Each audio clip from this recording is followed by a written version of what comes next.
तारीख 27 सितंबर सन 2022 दिन मंगलवार। नमस्कार दोस्तों, इस वक्त आप सुन रहे हैं पॉडकास्ट और TV9 डिजिटल चैनल पर आपके साथ मैं हूं आपका हमजुबान संजीव चौहान। आज कोशिश करते हैं उन खबरों के सच के अंदर झांकने की जिनमें कहा जा रहा है कि रूसी राष्ट्रपति व्लादिमीर पुतिन संकट में हैं।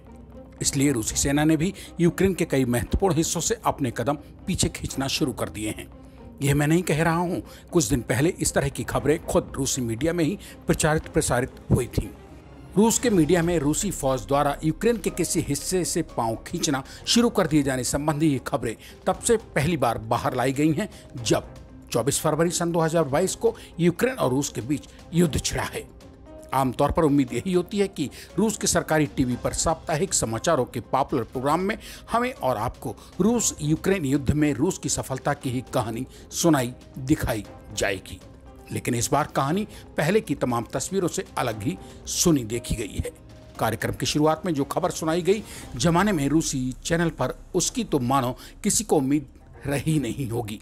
टीवी एंकर दिमित्री किसेलेव ने कहा, यूक्रेन के खिलाफ विशेष अभियान में यह अब तक का सबसे मुश्किल सप्ताह रहा।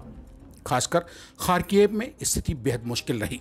दुश्मनों ने यहां पर हमारी सेना यानी रूसी फौज पर भीषण हमला किया था। यूक्रेनी सेना की संख्या हमसे कहीं ज्यादा थी, लिहाजा ऐसे में हमें मतलब रूसी फौज को पहले से आजाद कराए गए कई शहरों से अपने पांव पीछे हटाने पड़ गए। इस खबर पर संदेह करना मुमकिन नहीं है, क्योंकि ये खबर किसी अमेरिकन या फिर यूरोपियन देश के न्यूज चैनल पर प्रसारित नहीं हुई थी। ये सनसनीखेज खुलासा तो खुद रूसी चैनल ने ही किया था। लिहाजा अगर ये खबर बेदम भी रही होगी तब भी दुनिया उसे गंभीरता से सुनकर हैरत में पड़ी जाएगी, क्योंकि बात यूक्रेन से रूसी फौज द्वारा अपने कदम पीछे हटा लिए जाने की है, जो कि कम से कम मौजूदा हालातों में तो कतई मुनासिब नहीं लगता है।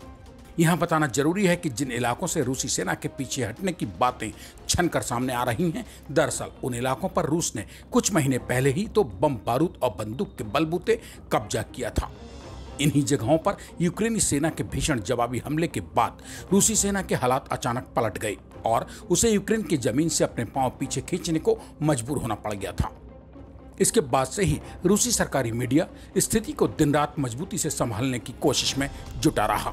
हालांकि आधिकारिक तौर पर खार्किव के इलाकों में जो कुछ हुआ उसे यहाँ यानी कि रूस में सेना का पीछे हटना नहीं माना जा रहा है।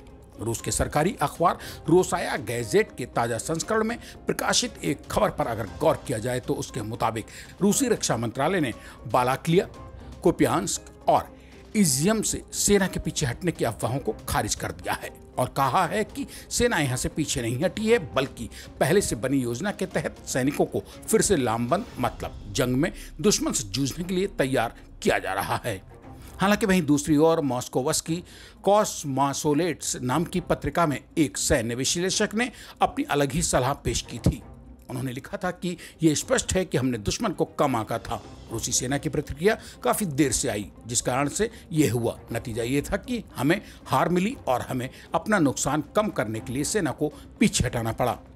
उधर दूसरी ओर रूस का समर्थन करने वाले सोशल मीडिया चैनलों और रूस के देशभक्त ब्लॉगर्स ने इस हार को लेकर कड़ी प्रतिक्रियाएं दी हैं। उन्होंने रूसी सेना पर गलतियां करने का साफ साफ आरोप मढ़ा है। ताकतवर माने जाने वाले चेचनिया के नेता रमजान कादिरोव ने भी रूसी सरकार पर ही निशाना साधा है। उन्होंने कहा, अगर जल्दी ही सेना की रणनीति में कोई बदलाव नहीं किया जाता है तो मुझे रक्षा मंत्रालय और देश के नेताओं से बात करनी होगी। मुझे जमीनी सच्चाई बतानी ही होगी।